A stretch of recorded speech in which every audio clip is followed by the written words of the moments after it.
नमस्कार, एनडीटीवी देख रहे हैं आप। मैं हूं अनिल ठाकुर। चलिए शुरुआत करेंगे बुलेटिन की। बड़ी खबर आपको बता रहे हैं। फ्लाइट संकट पर उड्डयन मंत्रालय ने संज्ञान लिया है। इंडिगो को तत्काल रिफंड करने के आदेश जारी किए गए हैं और संकट के बीच हवाई किराया बढ़ाने पर अब सख्ती दिखाई जा रही है। एयरलाइंस को किराया लिमिट पालन करने की हिदायत दी गई है। बड़ी खबर आपको बता रहे हैं।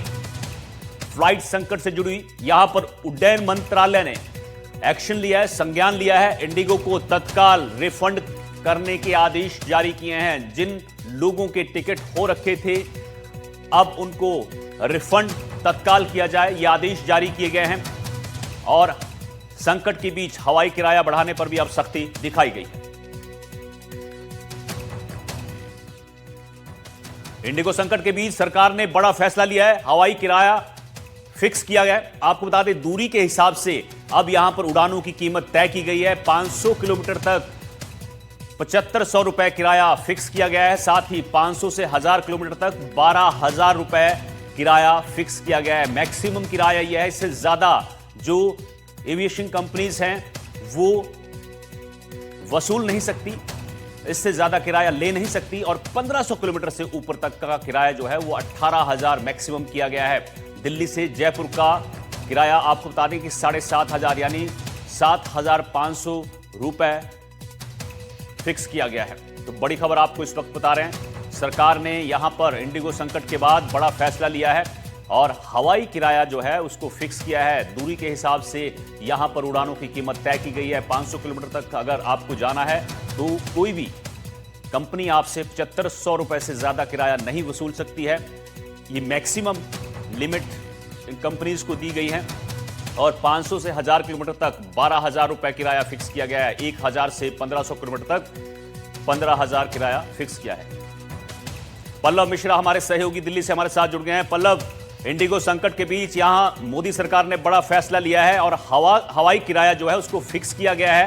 दूरी के हिसाब से जो उड़ानों की कीमत है अब उसको मैक्सिमम किराया फिक्स किया गया है। क्या कुछ जानकारी इस मामले पर और आपके पास? देखिए, एनडीटीवी लगातार जब से इंडिगो का संकट गहराया है तब से सवाल उठा रहा है कि बेतहाशा जो है किरायों में वृद्धि की गई है, क्योंकि कई एयरलाइंस थी जो इंडिगो के संकट में आपदा में अवसर तलाश रही थी और उसी के बाद देखा गया था कि कई विमानों का जो किराया है वो 4 से 5 गुना हो गया था। तो ऐसे में सरकार ने पूरे मामले का संज्ञान लिया। एनडीटीवी जो लगातार रिपोर्ट दिखा रहा था उसको देखने के बाद सरकार ने ये कदम उठाया है कि अब दूरी के हिसाब से जो है फेयर को फिक्स कर दिया है, यानी कैप लगा दिया है। यानी आप 500 किलोमीटर तक की जो यात्रा होगी उसके लिए 7500 और अगर आप 1500 से ऊपर की यात्रा कर रहे हैं तो उसके लिए आपको मैक्सिमम 18,000 रुपये देना पड़ेगा। बल्कि जब सरकार ने कैप नहीं लगाया था तो इसकी जो कीमतें थी वो 40,000, 45,000, 50,000 तक जा रही थी और हमने कई ऐसी रिपोर्ट दिखाई थी। उसके बाद सरकार ने इसको सख्ती की है और सरकार का साफ तौर पे कहना है कि जो तमाम दिक्कतें आ रही हैं उसको एयरलाइंस जो है उसको कंट्रोल करे, उसका निराकरण करे। और इसीलिए सरकार ने इस आदेश को तत्काल प्रभाव से लागू कर दिया। सरकार ने ये भी एयरलाइंस को निर्देश दिया है कि लगातार आपकी मॉनिटरिंग की जाएगी और आपको जो संकट आया इस बीच आपको न सिर्फ सीटों की उपलब्धता भी बढ़ानी पड़ सकती है बल्कि आपको हर कैटेगरी में जो है, आप जिस भी कैटेगरी में हैं, आपको अपने सीट को खाली रखना है। इसके अलावा आप चाहे वेबसाइट से बुकिंग करें चाहे फिर आप ऐप से बुकिंग करें, ये नियम दोनों में जो है लागू होगा। हालांकि बिजनेस क्लास और उड़ान स्कीम में ये नियम नहीं लागू है, लेकिन जो इकोनॉमिक क्लास है उसके लिए ये नियम लागू है। और सरकार ने कहा है तत्काल प्रभाव से एयरलाइंस, सभी एयरलाइंस जो है इसको लागू करें। सरकार इसको लेकर लगातार बात कर रही थी, लेकिन आज जो है सरकार ने सख्ती दिखाते हुए इस पर जो टिकट बुक किए थे, जो लोग घंटों फंसे रहे थे वहां पर, उनको तत्काल रिफंड किया जाए। इंडिगो की तरफ से कोई बयान, कब तक ये पैसा लोगों को वापस मिलेगा जो लोग घंटों फंसे रहे एयरपोर्ट पर? बिल्कुल सही कहा आपने। देखिए, जिस प्रकार से लोगों को दिक्कत आ रही थी, लोगों का जो है जो लगेज है वो नहीं मिल रहा था, लोग एयरपोर्ट पे 3 से 4 दिन फंसे थे। ऐसे में नागरिक उड्डयन मंत्रालय ने ये आदेश दिया था इंडिगो को कि आप कल यानी 7 दिसंबर तक रात 8 बजे तक आप जो है सबको पहले रिफंड वापस करेंगे। इसके अलावा सबके जो सामान है वो 48 घंटे के भीतर उनको लौटा दिए जाएंगे। यानी अगर किसी व्यक्ति को नहीं मिला है तो उसके लिए बाकायदा कॉल करके एयरलाइंस जो है उनको लौटाएगा। तो सरकार जो तमाम जो है कदम है वो उठा रही है ताकि जो है इस समस्या को हल किया जाए। उसी दिशा में ये कदम था, पहला जो है कीमतों को लेकर, दूसरा रिफंड को लेकर, क्योंकि रिफंड की जो है बहुत बड़ी समस्या तमाम जगहों पे देखने को मिल रही थी। एयरलाइंस ने कहा है कि हम सरकार का आदेश का पालन करेंगे और हम लगातार ये प्रयास कर रहे हैं, जो दिक्कतें आ रही है उसको जल्द से जल्द हम जो है उसको ठीक कर सके। जी मतलब एक और चीज की जो दर्शक हमारे साथ जुड़े उनके मन में एक सवाल है कि ये हालात जो बने हुए हैं अभी ये ठीक कब तक होंगे? देखिए, ये जो हालात बने हैं इसको रिजॉल्व करने की बात सरकार ने एयरलाइंस से जल्द कही है, लेकिन एयरलाइन की तरफ से जो बयान आया है उसके मुताबिक ये है कि 15 दिसंबर तक स्थितियां जो हैं वो ठीक हो सकती हैं, यानी अभी और समय लगेगा। यानी आप मान लीजिए, क्योंकि इतना लंबा बैकलॉग है, लगभग कल भी 1000 के करीब विमान कैंसिल हुए थे, आज भी करीब 850 के करीब विमान कैंसिल हुए, तो ऐसे में इसको रिजॉल्व होने में समय लगेगा। और सरकार इसीलिए जो है आज एक बहुत अहम बैठक भी है नागरिक उड्डयन मंत्रालय में, जो शाम को 6 बजे के लिए तय की गई, जिसमें तमाम स्टेक होल्डर्स उसमें बैठेंगे, सरकार के वरिष्ठ अधिकारी बैठेंगे और इस बात को लेकर भी चर्चा की जाएगी कि जो संकट है इससे कैसे इंडिगो निपट रहा है। इसके लिए पूरी एक विस्तृत रिपोर्ट सरकार ने परसों ही कहा था एयरलाइंस को देने के लिए, और आज उसका एक पूरा प्रेजेंटेशन, एक रोड मैप जो है इंडिगो के अधिकारी जो है सरकार के सामने रखेंगे। और उम्मीद की जा रही है कि अगर कोई मतलब एक बैठक भी चल रही है निकलते हैं तो एविएशन सरकार कड़ी कार्रवाई, उड्डयन मंत्रालय और इंडिगो के बीच में, उसको लेकर क्या अपडेट है, क्या जानकारी निकल कर सामने आ रही है? देखिए, ये बैठक जो है नागरिक उड्डयन मंत्रालय में जो है शाम को 6 बजे ये निर्धारित थी, और इस बैठक में डीजीसीए से लेके एयरपोर्ट अथॉरिटी ऑफ इंडिया से लेके मंत्रालय के सेक्रेटरी, ज्वाइंट सेक्रेटरी और केंद्रीय मंत्री राम मोहन नायडू जो हैं वो मौजूद रहेंगे। इसके अलावा जो इंडिगो के तमाम अधिकारी हैं, इनके जो सीईओ हैं वो मौजूद रहेंगे। और इस बैठक में मुख्यतः जो है एयरलाइन से सरकार ने ये पूछा है कि आखिर आप इस सिचुएशन को डील करने के लिए आपके पास क्या रोड मैप है, क्योंकि जो 2 दिन पहले बैठक हुई थी उसमें इस बात को लेकर सरकार ने साफ तौर पर निर्देश दिया था कि जो इशू आया उसको रिजॉल्व करने के लिए आपको स्टेटस रिपोर्ट देनी होगी। इसके अलावा आप पूरा खाका पेश करेंगे कि आप इसको ठीक करने के लिए क्या कर रहे हैं। उसी को लेकर आज पूरी बैठक है, क्योंकि इस पूरे मामले में प्रधानमंत्री कार्यालय ने संज्ञान लिया है। उसके बाद ये भी उम्मीद की जा रही है कि अगर आज इंडिगो कोई ठोस जवाब या कोई ठोस रिपोर्ट नहीं देता है तो बड़ी कार्रवाई की जा सकती है। उसमें इंडिगो की जो फ्लीट्स हैं उसको भी कम किया जा सकता है। इसके अलावा जो है उनके रूट को लेकर भी कुछ फैसला हो सकता है, क्योंकि सरकार अब ये पूरी तरीके से इस मोड में आ गई है कि इसमें कोई भी लापरवाही न बरती जाए। कल राम मोहन नायडू का ये बयान आया था, उन्होंने साफ तौर पे कहा था कि हमने इसीलिए एक हाई लेवल कमेटी का गठन किया है ताकि किससे गलती कहां पे हुई है उसके बारे में पूरी जो है जानकारी निकल आ सके। उसके बाद जो है जो कठोर से कार्रवाई होगी बिल्कुल वो जो है कार्रवाई यहां पर हो सकती है। पल्लव, बहुत बहुत शुक्रिया आपका इस जानकारी के लिए। तो यहां पीएमओ ने संज्ञान लिया है और अगर हल नहीं निकालता इंडिगो तो यहां पर एक्शन भी लिया जा सकता है। आगे बढ़ते हैं। मुख्यमंत्री श्री भजनलाल शर्मा ने शनिवार को मुख्यमंत्री निवास पर कोटा, जयपुर और जोधपुर संभाग के भाजपा जिला अध्यक्षों और मंडल अध्यक्षों समेत कार्यकर्ताओं के साथ संगठन से संबंधित विषयों पर चर्चा की। मुख्यमंत्री ने कहा कि कार्यकर्ताओं की निष्ठा ही संगठन की शक्ति है। भाजपा दुनिया की सबसे बड़ी पार्टी है, हमारे लिए राष्ट्र प्रथम है। संगठन के कार्यों को धरातल पर पहुंचाने में हर कार्यकर्ता की अहम भूमिका है। केंद्र और राज्य सरकार की जन कल्याणकारी योजनाएं गांव-गांव तक पहुंचा रही हैं। कार्यकर्ता जनता और सरकार के बीच बने, जो कड़ी बने और सरकार की योजनाओं को जन जन तक पहुंचाए।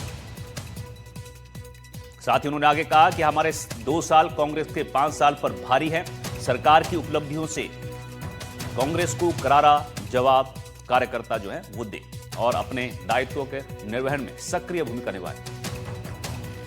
शशि मोहन हमारे सहयोगी हमारे साथ जुड़ गए हैं। शशि, मुख्यमंत्री भजनलाल शर्मा ने कार्यकर्ताओं से बातचीत की। भाजपा दुनिया की सबसे बड़ी पार्टी है उन्होंने कहा है, लेकिन उन्होंने साथ ये भी कहा है कि जो संगठन या फिर सरकार ने जो काम किए हैं, जन कल्याणकारी योजनाएं जो सरकार की, उनको गांव-गांव तक कार्यकर्ता पहुंचाए, यानी सरकार और जनता के बीच कड़ी जो है वो कार्यकर्ता बने। क्या कुछ जानकारी है इसको लेकर? और दरअसल अनिल, सत्ता में आने का किसी भी पार्टी का जरिया संगठन होता है और संगठन किसी कार्यकर्ता के दम पर ही चल सकता है। और बीजेपी अपने आप को दुनिया की सबसे बड़ी पार्टी के रूप में जनता के सामने पेश करती है। मुख्यमंत्री भजनलाल शर्मा ने भी यही बात कही और आप ये देखिए कि बीजेपी के कई कार्यकर्ताओं नेताओं का कहना है कि ऐसा पहली बार हुआ है जब मुख्यमंत्री आवास पर संगठन की इस तरह से संभागवार और मंडल स्तर के पदाधिकारियों को बुला करके बैठक ली जा रही है।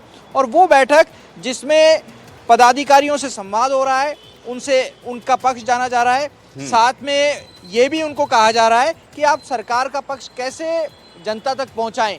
जो 2 बजट के बड़े काम हैं, राम जल सेतु का जो काम है उसके बारे में बताया जा रहा है, साथ में जो यमुना जल का योजना है उसके बारे में बताया जा रहा है, और अलग अलग विभागवार क्षेत्रवार योजनाएं कैसे लोगों के मन में उतरेंगी उसके बारे में ब्यौरा दिया जा रहा है।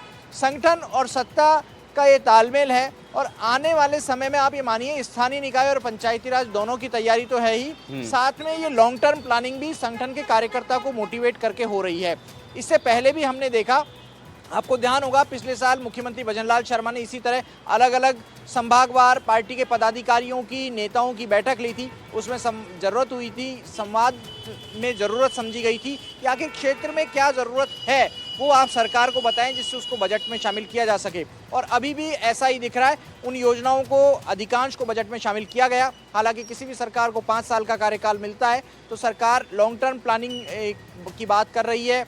जो बीजेपी का संकल्प पत्र था उस संकल्प पत्र के ऊपर भी ये बताया जा रहा है कि कितनी घोषणाएं पूरी हो गई, कितनी घोषणाओं को बजट में शामिल कर लिया। आने वाले समय में संगठन के इसी कार्यकर्ता के दम पर बीजेपी पंचायती राज और स्थानीय निकाय के चुनावों में जाएंगे। बिल्कुल, निकाय और पंचायत चुनावों को ध्यान में रखते हुए अब यहाँ पर आगे जो बैठकों का दौर है वो शुरू हो चुका है और ऐसे में सीएम ये कहते हुए नजर आ रहे हैं कि कांग्रेस के 5 साल एक तरफ और भाजपा सरकार के 2 साल। आप बने रहिए शशि मोहन, मैं आपके पास लौटूंगा।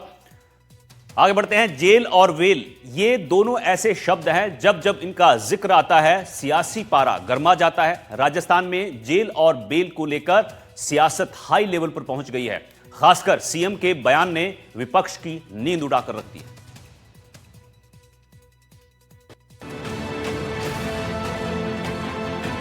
गंग नहर का शताब्दी वर्ष कार्यक्रम सिर्फ गंग नहर के विकास तक सीमित न रहकर सियासी बयानबाजी का अखाड़ा बन गया है। यहाँ से निकली सियासी बात ने प्रदेश की राजनीति का पारा गरमा दिया है। जी हाँ, गंग नहर के 100 साल पूरे होने पर मुख्यमंत्री भजनलाल शर्मा ने कांग्रेस पर जमकर सियासी हमला बोला। उन्होंने साफ कर दिया कि भले ही कांग्रेस के पूर्व मंत्री जेल से जमानत पर बाहर आए हैं, लेकिन अभी कई पूर्व मंत्री जेल जाने की तैयारी में हैं। कांग्रेस ने भ्रष्टाचार किया है, आप देख रहे हैं। एक मंत्री जेल से छूट के आ रहा है और कुछ तैयारी भी कर रहे हैं जाने की। ये कांग्रेस का हाल है, एक छूट करके आ रहा है, कुछ तैयारी कर रहे हैं अंदर जाने की। अरे भैया, ये भी होड़ लग रही है क्या? आपको ये भी कहना चाहता हूं, एक जिले से बाहर आए तो कोई अंदर जाने की तैयारी कर रहा है। आगे आगे और मैं आपको कहना चाहता हूं, आगे आगे देखते जाइए होता है क्या, क्योंकि कांग्रेस भ्रष्टाचार की जननी है और देश के यशस्वी प्रधानमंत्री नरेंद्र मोदी जी कहते हैं कि भ्रष्टाचारी को नहीं छोड़ेंगे, किसी कीमत पर नहीं छोड़ेंगे। सीएम का इतना कहना भर था कि कांग्रेस के कुछ नेताओं को मिर्ची लग गई। पीसीसी चीफ डोटासरा ने इस पर पलटवार करते हुए यहाँ तक कह दिया कि जेल भेजो, कौन मना कर रहा है? मैं तो तैयारी कर रहा हूँ कि कब भेजेंगे। भेजो ना, तो कौन मना कर रहा है? आप तो पूर्व मुख्यमंत्री को भी भेज रहे थे और मैं भी मंत्री रहा हूं। मैं तो तैयारी कर रहा हूं भैया कि कब भेजेंगे, कब मगरमच्छ पकड़ेंगे। ये बेईमान लोग हैं, झूठे लोग हैं, लोगों को भ्रमित करके वोट लेते हैं। 2 साल में तो इनसे मच्छर ही पकड़ा नहीं गया। अब जेल जाएंगे, फलाना जाएंगे, पूछड़ा जाएंगे, कुछ ही नहीं जाएंगे, ये खुद ही जाएंगे, आप देखना। यानी कि सीएम की सुलगाई गई छोटी सी चिंगारी से कांग्रेस के भीतर का ज्वार भाटा फूट पड़ा है। अब देखने वाली बात ये होगी कि कौन सा नेता जेल जाने वाला है, क्योंकि जेल हो या बेल, दोनों पर सियासत गरमाना लाजमी है। Bureau report, NDTV Rajasthan. तो राजस्थान की सियासत में ये मुख्यमंत्री का बयान कितना अहम है, हमारे सहयोगी शशि हमारे साथ लगातार बने, उनसे जान लेते हैं। शशि, ये जो मुख्यमंत्री ने बयान दिया है कि जेल और बेल, यानी जो आने वाले वक्त में कांग्रेस के कई बड़े नेता जेल जाएंगे, इससे अब सियासत गर्मा गई। हालांकि डोटासरा जो है उन्होंने पलटवार भी किया कि हम तैयार हैं, लेकिन इस बयान के मायने क्या हैं? देखिए, राजनीति में एक नया सिलसिला चला है जेल और बेल का। आपको ध्यान होगा 7 जुलाई 2018 का वो दिन जब अमरूदों के बाग पर प्रधानमंत्री नरेंद्र मोदी ने कांग्रेस को बैलगाड़ी बताया था। दरअसल बैलगाड़ी कहा जाता है, लेकिन वो बेल के ऊपर जो नेता चल रहे हैं उनकी गाड़ी बताया था। और ऐसा ही कुछ राजस्थान में मुख्यमंत्री भजनलाल शर्मा ने कांग्रेस के नेताओं को लपेटते हुए कहा। उन्होंने गंगानगर में कहा कि कांग्रेस के एक पूर्व मंत्री तो बेल पर बाहर आए हैं और दूसरे अंदर जेल जाने की तैयारी कर रहे। हालांकि इसमें इशारा अलग अलग नेताओं की तरफ हो सकता है, मुख्य इशारा पीसीसी चीफ गोविंद डोटासरा की तरफ नहीं था, लेकिन ऐसा लगा जैसे जब उनसे रिएक्शन पूछा गया तो उन्होंने इस बयान को अपने ऊपर ले लिया। उन्होंने पूर्व मुख्यमंत्री का भी नाम लिया। उन्होंने कहा कि आप तो पूर्व मुख्यमंत्री को भी पकड़ने वाले थे, आप तो डोटासरा को भी पकड़ने वाले थे, तैयार हैं। और उन्होंने एक बहुत महत्वपूर्ण बात कही कि 2 साल में सरकार से मच्छर तो पकड़ा नहीं गया और मगरमच्छ की बात करते हैं। सवाल ये कि क्या सरकार ने वाकई मच्छर पकड़ा या नहीं पकड़ा। सरकार खुद कहती रही कि मगरमच्छ भी अंदर जाएंगे, अभी छोटी मछलियां गई हैं जब पेपर लीक की बात आई थी। सवाल ये कि मच्छर कौन है और मगरमच्छ कौन है, और क्या वाकई कोई मगरमच्छ है जो जा सकता है। सवाल इसलिए हो रहा है क्योंकि पूर्व मंत्री शांति धारीवाल से जुड़ा एक मामला जो एकल पट्टे का है वो एक बार फिर से चर्चा में आया है। सुप्रीम कोर्ट ने सरकार को अनुमति दे दी है इस मामले में जांच करने की। एसीबी में मामला आया था, पहले शांति धारीवाल पर इस तरीके के संकट के बादल आए थे कि वो जेल जा सकते हैं, लेकिन अभी की परिस्थितियों में धारीवाल के ऊपर भी संकट है। कांग्रेस को लग रहा है, बीजेपी का दावा है कि कांग्रेस के कुछ और दूसरे नेताओं पर भी इस तरह का संकट आ सकता है। लेकिन नेताओं में बयानों की खींचतान चल रही है। इस बीच पीसीसी चीफ गोविंद डोटासरा कह रहे हैं कि वो तैयार हैं कि अगर सरकार के पास तथ्य हैं, सबूत हैं, तो करे एक्शन। सरकार को किसी ने नहीं रोका है। उन्होंने कहा कि आप भेज दीजिए जिसको आपको जेल भेजना है। ठीक है, इस तरह के बयानों से कार्यकर्ताओं का हौसला बढ़ाने की कोशिश दोनों ही पार्टियां करती हैं। ठीक है, बहुत बहुत शुक्रिया शशि आपका इस जानकारी के लिए। चलिए आगे बढ़ते हैं। बालोतरा से आपको खबर बताते हैं, जहां पचपदरा रिफाइनरी को लेकर सियासी बयानबाजी जो है वो जारी है। अशोक गहलोत के बयान पर अब बीजेपी ने पलटवार किया है। रिफाइनरी को लेकर सवाल पर मंत्री जोगाराम और के बिश्नोई ने निशाना साधते हुए कहा है कि गहलोत अपनी चिंता करें, महत्वपूर्ण प्रोजेक्ट पर राजनीति ना करें गहलोत। ये बयान सामने आया है। के बिश्नोई और मंत्री जोगाराम पटेल ने निशाना साधा है। आपको बता दें कि इससे पहले पूर्व मुख्यमंत्री ने सवाल उठाए थे इस रिफाइनरी को लेकर कि इसका काम कब तक शुरू होगा। अशोक गहलोत जी के कार्यकाल के दौरान इस रिफाइनरी को लेकर के जो राजनीति की गई, 40,000 करोड़ का प्लस जमीन का प्लस पानी का जो कंपनियों को बेनिफिट दिया गया, उसको हमारी जब सरकार आई वसुंधरा राजे जी की सरकार, उसको ठीक किया और कार्य को गति बढ़ाई। और माननीय अशोक गहलोत जी कहना चाहता हूँ कि अपनी पार्टी में भले ही धीरे धीरे किनारे हो रहो, लेकिन नकारात्मक भाव छोड़े, सकारात्मक राजनीति करें। वो सुर्खियों में रहने की कोशिश करते हैं। रिफाइनरी का काम करीब 80% पूरा हो गया है और शीघ्र ही आने वाले 2-4 महीनों में रिफाइनरी के लिए माननीय प्रधानमंत्री जी यहाँ पधारेंगे और पूरे राजस्थान, पश्चिमी राजस्थान और हिंदुस्तान को बहुत बड़ी सौगात देंगे। अशोक गहलोत जी के कार्यकाल के दौरान इस रिफाइनरी को लेकर के जो राजनीति की गई, 40,000 करोड़ का प्लस जमीन का प्लस पानी का जो कंपनियों को बेनिफिट दिया गया, उसको हमारी जब सरकार आई वसुंधरा राजे जी की सरकार, उसको ठीक किया और कार्य को गति बढ़ाई। और माननीय अशोक गहलोत जी कहना चाहता हूँ कि अपनी पार्टी में भले ही धीरे धीरे किनारे हो रहो, लेकिन नकारात्मक भाव छोड़े, सकारात्मक राजनीति करें। वो सुर्खियों में रहने की कोशिश करते हैं। रिफाइनरी का काम करीब 80% पूरा हो गया है और शीघ्र ही आने वाले 2-4 महीनों में रिफाइनरी के लिए माननीय प्रधानमंत्री जी यहाँ पधारेंगे और पूरे राजस्थान, पश्चिमी राजस्थान और हिंदुस्तान को बहुत बड़ी सौगात देंगे। कि कृपया करके इतने प्रदेश के महत्वपूर्ण विषय के ऊपर राजनीतिक भाषा बोलनी नहीं चाहिए उनको। ये भी एक सुझाव उनको दिया गया है। तो मेरा भी ऐसा ही मानना है कि जो बहुत ही आने वाले समय में युवाओं का भविष्य से तो सीधा सीधा जुड़ा हुआ विषय है, लेकिन देश के भी भविष्य से जुड़ा हुआ ये रिफाइनरी जैसा महत्वपूर्ण, अति आधुनिक रिफाइनरी का विषय है। इसके ऊपर राजनीति करना मेरे हिसाब से अच्छी बात नहीं है। चलिए आपको आगे झुंझुनू से खबर बताते हैं, जहां बीजेपी नेताओं को कोर्ट से राहत मिली है। 16 बीजेपी नेताओं को यहां मामले में बरी किया गया है। कोरोना गाइडलाइंस उल्लंघन का पूरा मामला था। पुलिस ने यहां पर एफआईआर कर दी थी मामले में। चले ट्रायल के बाद अब यह फैसला आया है। पूर्व सांसद और पूर्व विधायकों को यहां पर राहत मिली है। देखिए, हम अपने अधिकारों के लिए और सरकार के तानाशाही के खिलाफ आंदोलनरत थे। भारतीय जनता पार्टी ने पूरे राजस्थान में इस बात को आंदोलन किया था कि सरकार की नीतियां और सरकार जो काम कर रही है वो जनता के खिलाफ है। इसलिए हम लोग इकट्ठा होकर अपनी बात को रख रहे थे। कांग्रेस की सरकार के तानाशाह सरकार ने हम पे मुकदमे दर्ज करवाए और लगातार 3-4 साल तक परेशान करने के बाद चाहती तो हमारी सरकार इस मुकदमे को विड्रा भी कर सकती थी, पर हम भारतीय जनता पार्टी के लोग और हमारी सरकार हम संविधान में और कानून में भरोसा रखने वाली सरकार है।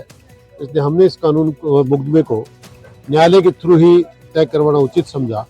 आज माननीय न्यायालय ने सबको बाइज्जत बरी करके न्याय प्रिय काम किया है। उधर नेता प्रतिपक्ष टीकाराम जूली ने राजेंद्र राठौर पर पलटवार किया है और कहा है, हमारे जहाज की चिंता छोड़िए, अपनी नाव देखिए। सीएम को आपको सरकारी प्रवक्ता का पद देना चाहिए। सरकार सिर्फ हवाई घोषणाएं कर रही है। तो यहां नेता प्रतिपक्ष टीकाराम जूली ने निशाना साधा है और कहा है कि बीजेपी हमारी चिंता छोड़े, अपनी नाव देखे। उधर बांसवाड़ा से बड़ी खबर मिली है, जहां खाद की कालाबाजारी पकड़ी गई है। गोदाम में खाली हो रहे 150 कट्टे जब्त किए हैं। कट्टे खाली करते वक्त एक ट्रक को पकड़ा गया है। ग्रामीणों की सतर्कता से यह बड़ा खेल उजागर हुआ है। पुलिस और कृषि विभाग ने यह कार्रवाई की है। खमेरा थाना क्षेत्र के डूंगर गांव का पूरा मामला है। तो बड़ी खबर आपको बता रहे हैं बांसवाड़ा से, जहां खाद की कालाबाजारी पकड़ी गई है। निखिलेश हमारे सहयोगी बांसवाड़ा से हमारे साथ फोन लाइन पर जुड़े हैं। निखिलेश, बांसवाड़ा में खाद की कालाबाजारी पकड़ी गई है, क्या कुछ पूरा मामला है? कौन लोग थे जो ये कालाबाजारी कर रहे थे? बिल्कुल, ये खमेरा थाना क्षेत्र का मामला है। डूंगर गांव में एक जगह से गाड़ी निकली खाद की और दूसरी जो है जहां पर बटनी थी वहां जा रही थी। तो बीच में एक जहां अनिश्चित जगह है जहां पर नहीं रुकना था, वहां रोककर किसी निजी जगह पर जो है कट्टे खाद के खाली किए जा रहे थे, जिसको ग्रामीणों ने देखा और फिर संबंधित विभागों और ग्राहकों को सूचना दी कि यहाँ पर लंबे समय से खाद की जो है एक किल्लत चल रही है और किसान लगातार परेशान हो रहे हैं। तो विभाग भी हरकत में आया और पुलिस प्रशासन भी मौके पर पहुंचा और उस जो खाद के जो बोरे उतारे जा रहे थे उनको रुकवाया और विभाग ने वो पूरी जो गाड़ी है वो अपने कब्जे में ली और आज सवेरे जो है फिर से खाद को वहां पर जो है नियमित रूप से बंटवाया। और जो है पुलिस ने इस पर जो विभाग द्वारा दी गई रिपोर्ट के आधार पर एक मुकदमा भी दर्ज किया है, जिस पे आगे का जो है अग्रिम जो कार्रवाई की जा रही है। ठीक है, बहुत बहुत शुक्रिया आपका इस जानकारी के लिए। यहां रुकेंगे छोटे से ब्रेक के लिए, जल्द लौटेंगे।